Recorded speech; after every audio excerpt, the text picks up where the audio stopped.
Podcast El Tiempo. Hoy podemos decir con certeza que tenemos la más ambiciosa reforma laboral del presente siglo. Con orgullo puedo decir que nuestro enfoque dialogante se identifica con claridad en el proyecto de ley que hoy radicamos.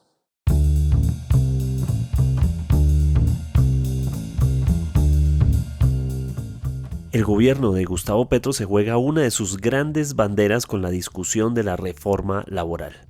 En un país con una cifra de desempleo superior a 13% y con alta tasa de informalidad laboral, las promesas de mejores condiciones para los trabajadores generan tensiones entre empresarios, gremios y sindicatos. ¿Cuáles son los dilemas que plantea esta reforma que se discutirá en los próximos días en el Congreso?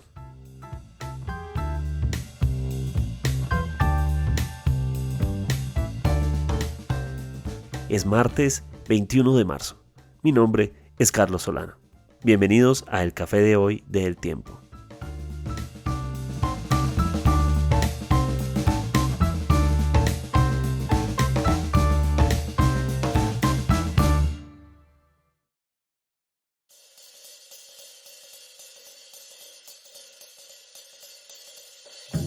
Antes, la agenda de los temas que serán noticia esta semana. En política, este martes los senadores Iván Cepeda y María José Pizarro presentan en el Congreso un informe sobre el avance de diálogos con la guerrilla del ELN. El miércoles el gobierno radicará la reforma pensional, y ese mismo día también será el debate de moción de censura contra la ministra de Minas, Irene Vélez. En justicia, este martes está previsto que Aida Merlano entregue declaraciones a la Fiscalía relacionadas a políticos de la costa caribe que estarían inmersos en irregularidades electorales. En internacional, este martes el secretario general de la OTAN, Jens Stoltenberg, presentará su informe anual que suele recopilar el gasto en defensa de cada uno de los Estados miembros de la alianza. También el martes, el octavo Juzgado de Investigación Preparatoria Nacional revisa el pedido de prisión preventiva contra Lilia Paredes, esposa del expresidente Pedro Castillo, y otros investigados por la presunta comisión del delito de organización criminal en agravio del Estado en Perú. En deportes, arrancamos con fútbol. La selección Colombia masculina jugará un amistoso contra Corea del Sur este viernes. Lo propio hará la sub-20 contra Gales el jueves. El domingo habrá clásico capitalino entre Santa Fe y Millonarios. El sábado se espera que Linda Caicedo, recién llegada al Real Madrid, juegue su primer clásico en España contra el Barcelona. Aún está en vilo su participación por la lesión que sufrió en el partido más reciente. En tenis, Daniel Galán y la dupla Cabal Farah juegan en la semana el Masters 1000 de Miami. Y en ciclismo, este lunes arrancó la Vuelta a Cataluña, que terminará el domingo. En cultura, desde mañana miércoles y hasta el próximo lunes, el Festival Internacional de Cine se toma a Cartagena, en una programación llena de estrenos y conversaciones culturales. Al final de esta semana, el Festival Estéreo Picnic pondrá a vibrar a miles de corazones. Esto será entre el jueves 23 y el domingo 26 de marzo en el campo de golf Briceño 18, al norte de la ciudad. Dentro de los grandes artistas invitados al evento de este año están 21 Pilots, Drake, The Chemical Brothers, Billie Eilish, Morat, entre otras agrupaciones. Encuentre un especial de El Tiempo sobre este festival en el enlace de la descripción de nuestro episodio. Y para terminar, este jueves llega a los cines John Wick 4, la nueva entrega de una de las sagas de acción más importantes de los últimos años para este género y que protagoniza Keanu Reeves.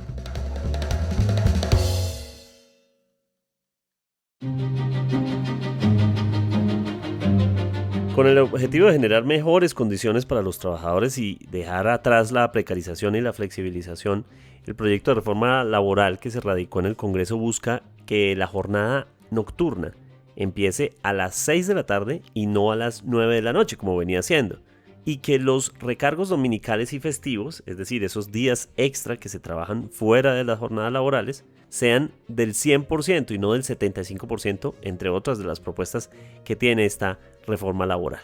Para entender estos y otros detalles de la reforma que va a concentrar la conversación nacional en estas semanas, estamos con Laura Lesmes, redactora de Economía y Negocios de El Tiempo. Laura, bienvenida.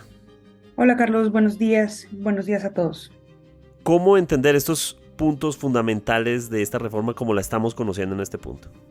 Bueno, realmente la reforma laboral tiene 4 pilares sobre los cuales pues la idea es hacer una serie de cambios que buscan exactamente esa estabilidad y ese equilibrio que no se ha tenido en el mercado del trabajo durante mucho tiempo. Digamos que este proyecto que tiene tanto el gobierno Petro en el ámbito laboral y esta semana que vamos a empezar con el ámbito pensional, pues nos lleva a cambiar muchísimas cosas, como ya bien lo decía, los recargos nocturnos, los horarios para los padres, por ejemplo, van a tener muchos más días de licencia remunerada. Van a haber también muchos cambios sobre las garantías que tienen estos trabajadores y la idea es llevar un consenso a esta discusión que nos atañe realmente a todos. De un lado, digamos que el gobierno hizo una cantidad de discusiones y de otro lado están las empresas que dicen que van a ser muy afectadas por esas decisiones porque digamos que esas condiciones en los sobrecostos y en los recargos nocturnos pues van a afectar a unos sectores de la economía que se están moviendo muy bien para la creación de empleos, pero que no serían sostenibles a futuro. También digamos que hay unos cambios que se requerían, por ejemplo, en el caso de las plataformas digitales, que también varios sectores de estas plataformas dicen no querer. Muchos de ellos no quieren ser formalizados, no quieren tener un trabajo selectivo solamente en una de estas aplicaciones y que les apliquen condiciones laborales distintas a las que ya tienen de esa libertad de moverse entre aplicaciones y generar ingresos adicionales porque sienten que van a tener esa relación laboral tradicional que no es lo que les gusta, pero que sinceramente es algo de lo que se necesita tanto en el mercado laboral, porque son discusiones que ya se han dado no solamente en Colombia, sino que se requieren ya por la misma cantidad de esfuerzo que está generando tanto las empresas, tanto el gobierno y tanto los mismos trabajadores sobre algo que es pues básico para la subsistencia. De hecho, Laura, uno de esos puntos que resume gran parte de la naturaleza de esas reflexiones está sobre los contratos a término indefinido, es decir, la necesidad de poner unas normas de juego diferentes para miles de empleados que muchos trabajan a término fijo y tienen que hacer renovaciones de contrato en algunas ocasiones con estrategias poco convencionales para que las personas permanezcan en un trabajo pese a que se definió una especie de temporalidad. ¿Cómo gira este tema del contrato a término indefinido en la reforma laboral? Digamos que ahí hay varios puntos y de acuerdo con una entrevista que se le hizo recientemente al director de la función pública, más de la mitad de los empleos que están ahorita bajo esa figura de contratación o de subcontratación por medio de prestación de servicios, pues va a desaparecer, porque muchos de esos contratos se han utilizado mal en las distintas entidades y se han visto que son utilizados como favores políticos. La función pública y las entidades del Estado les dieron 4 meses a estas entidades para que formalizaran esos contratos que son de hecho mal utilizados y que pues la idea es que se haga una especificación tanto de las labores, del periodo establecido y de la misionalidad de la empresa. ¿Por qué? Porque se dieron cuenta en una evaluación que hicieron de que muchos de esos contratistas pues no estaban ahí respondiendo a ninguna de esas necesidades. La idea es que las actividades de asesoría, las de consultoría, las de desarrollo de software tienen que empezar a responder sobre los proyectos que tienen esas entidades y eso es lo que van a modificar. En la reforma como tal, se han establecido unas reglas distintas para esas contrataciones, pues es algo que realmente llama la atención del gobierno porque nada más hasta septiembre se suscribieron cerca de 1 millón de contratos por prestación de servicio. Solamente la mitad, más o menos unos 500.000, correspondían a entidades de orden territorial y los otros eran de orden nacional. Entonces, son los distritos o son las entidades locales las que están generando toda esta cantidad, esta carga laboral y que tienen que ser definidas o cambiadas a lo largo del cuatrenio. Eso es un proceso que ya con la función pública lo están mirando y la idea es que se ofrezcan contratos acordes a la necesidad de cada entidad, también de acuerdo a los recursos que tiene cada una de las entidades y se implemente un plan de formalización de los mismos dentro de cada una de las empresas. ¿Qué otros puntos fundamentales dentro de esos pilares han generado debate? Porque claramente hay estas observaciones dentro de los gremios, los empresarios y los representantes de los sectores laborales. ¿Cuáles han sido esos otros puntos que protagonizan esos pilares? Está, como le digo, el de la extensión de la licencia de paternidad, que es un cambio que realmente muchas empresas ya han tenido como parte de su misionalidad y pues que ahora se va a extender por ley a todas las otras, o pues que se esperaría que se extienda por ley a todas las otras. También hay unos cambios sobre los trabajadores de las plataformas digitales que están también en un medio.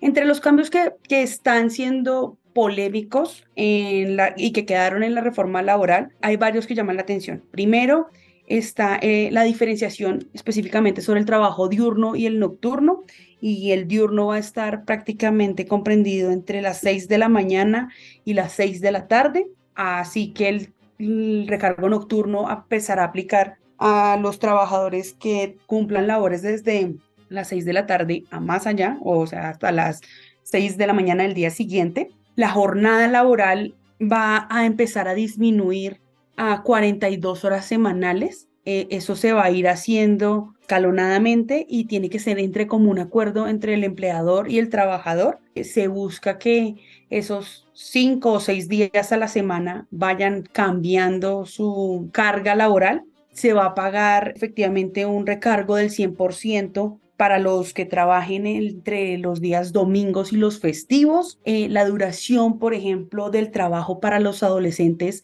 va a estar sujeta a 3 reglas. Lo primero es que estos adolescentes que tienen permiso de sus padres para trabajar estén entre los 15 y los 17 años y solo pueden hacerlo 6 horas diarias y casi hasta 30 durante la semana hasta las 6 de la tarde. Y el otro punto, en el caso del trabajo para adolescentes, es que solo podrán trabajar hasta máximo las 40 horas y hasta las 8 de la noche.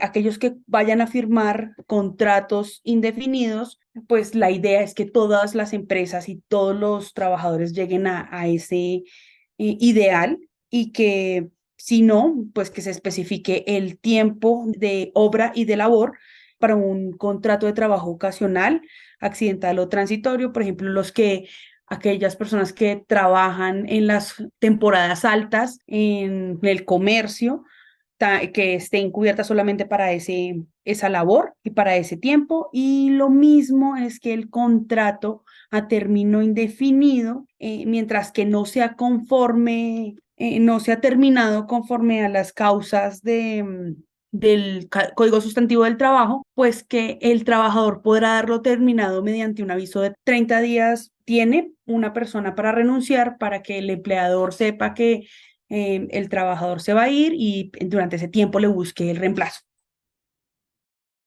Y otro punto que llama mucho la atención dentro de la reforma gira en torno a, por ejemplo, las licencias de paternidad, la armonización de la vida familiar como un propósito a futuro y un trabajo especial sobre las condiciones laborales para personas con discapacidad, adultos mayores o que tengan alguna enfermedad. ¿Cómo gira todo este tema? Es decir, ¿cómo se articularían estos permisos, licencias y condiciones especiales?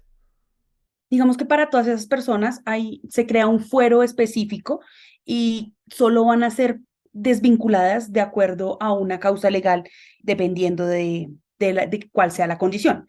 Por ejemplo, en el caso de las personas que tienen el fuero sindical, tiene que ser bajo los términos legales y convencionales que este fuero les les da. Lo mismo pasa con las personas que tuvieron una afectación grave a su salud que le impida desempeñar sus labores. Entonces, en ese caso también estarán amparadas para ser desvinculadas de una manera legal. Los trabajadores en situación de discapacidad van a tener también una protección para que, de acuerdo con el porcentaje de pérdida de calificación laboral, pues sean protegidos por la empresa. Las mujeres en estado de embarazo hasta los 6 meses después del parto están en una protección a favor del cónyuge, pareja o compañero permanente, que si la persona no tiene un empleo formal, por ejemplo. Es decir, que si usted está casado con alguien y esa persona tiene un hijo y esa persona no tiene trabajo, será su empresa la que lo tiene vinculado a usted, la que cubra con la salud de esa persona. También pasará, por ejemplo, con el caso de los prepensionados, que es aquellas personas que están o que les falte 3 años para lograr la pensión, pues van a tener un cubrimiento por parte de la compañía, y dependiendo las decisiones que esa persona tome en ese plazo de tiempo hasta que llegue a la edad de la pensión, digamos que si la empresa quiere despedirlo, pues obviamente tiene una protección adicional porque está en esos 3 años previos a la pensión. Otro punto importante de esta reforma gira en torno a ese trabajo que a veces se considera informal, aunque no lo es, por supuesto, porque ya hay reglamentación al respecto, pero muchas veces no se cumple, que es el del trabajo doméstico. Las personas que apoyan en una casa, sea en seguridad, sea en aseo o en otros trabajos propios del cuidado del hogar. Bueno, el proyecto tiene una parte donde establece que los trabajadores y las trabajadoras del servicio doméstico tienen que ser vinculadas mediante un contrato de trabajo escrito. Es decir, ya no basta con que usted llame a la persona que trabaja en su casa y hace el aseo por días para que vaya y cumpla un horario o una labor específica, sino que usted tiene que dejarlo por escrito y pues cumplirlo además con todas las otras especificaciones que ya tiene este trabajo, como el pago de las primas, la protección de caja de compensación y la de salud. Y finalmente, Laura, ¿cómo es el proceso que viene para el debate de la reforma laboral? Bueno, la reforma fue radicada el pasado jueves. Ahora le queda pues el trámite común y corriente en el Congreso. Son 4 debates en Cámara, 4 debates en Senado, y ya después de eso, digamos que el gobierno Petro tiene ahorita el otro reto, que es esta semana, el miércoles, radicar la reforma pensional.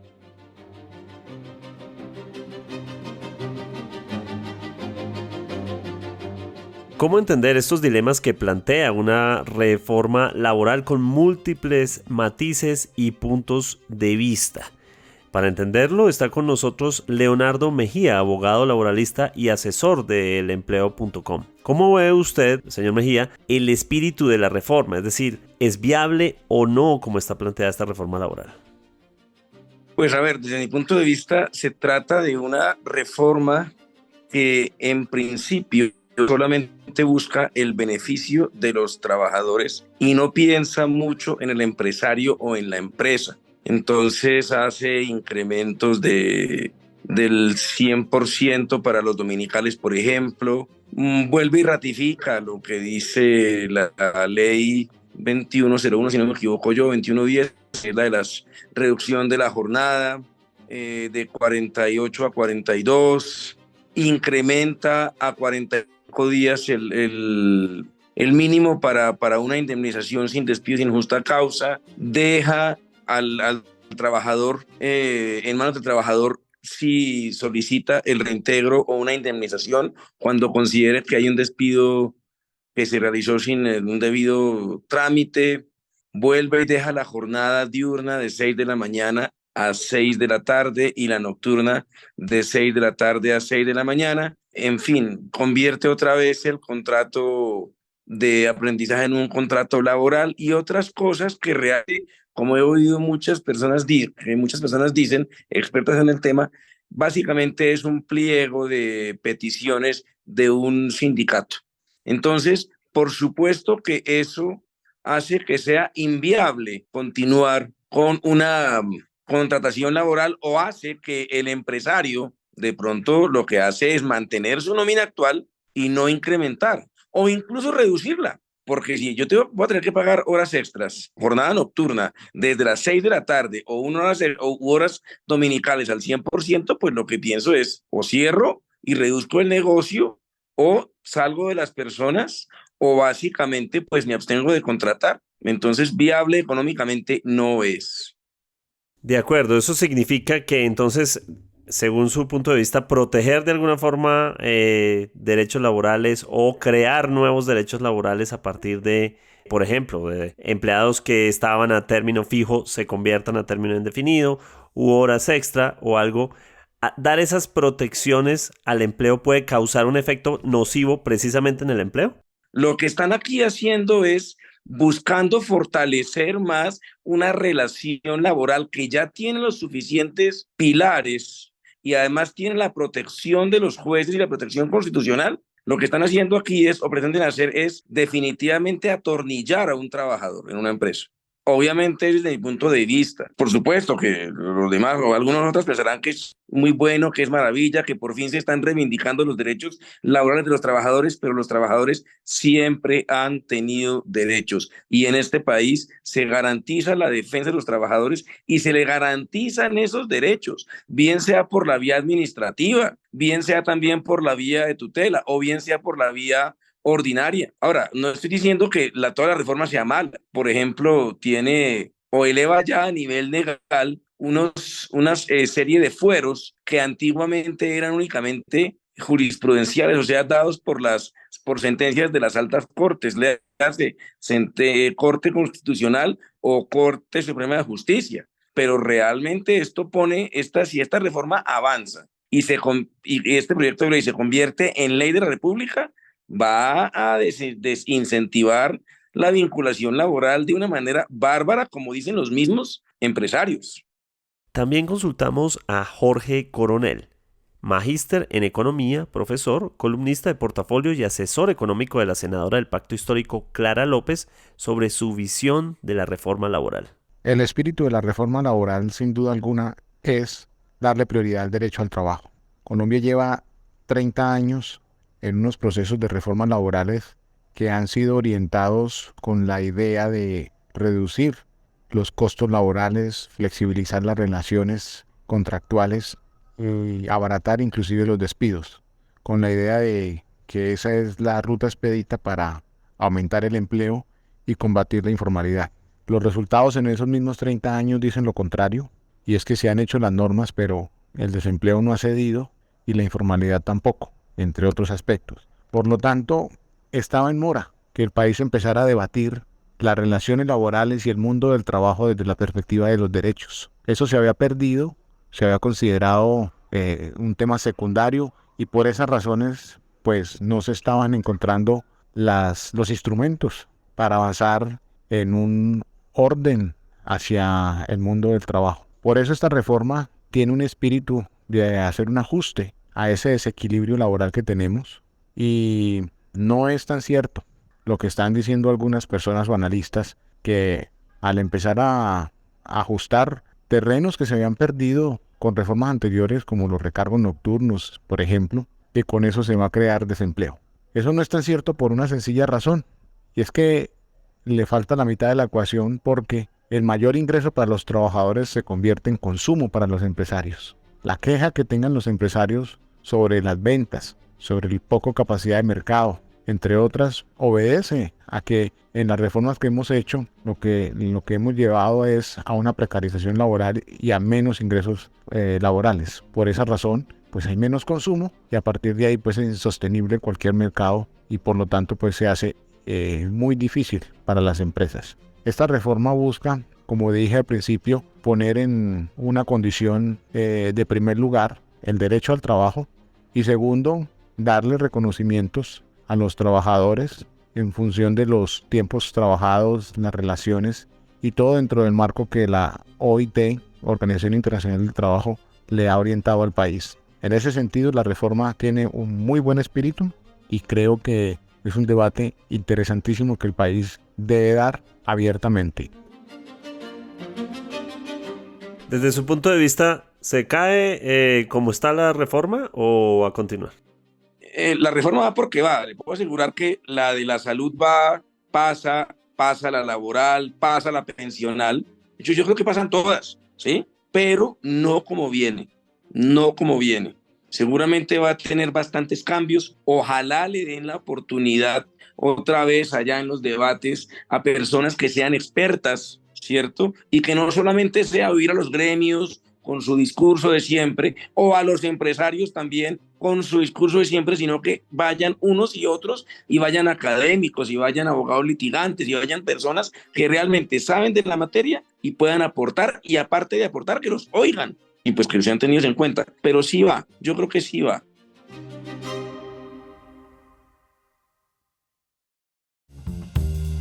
Gracias por acompañarnos en el café de hoy. Suscríbase en todas las plataformas de podcast y en el canal de YouTube de El Tiempo.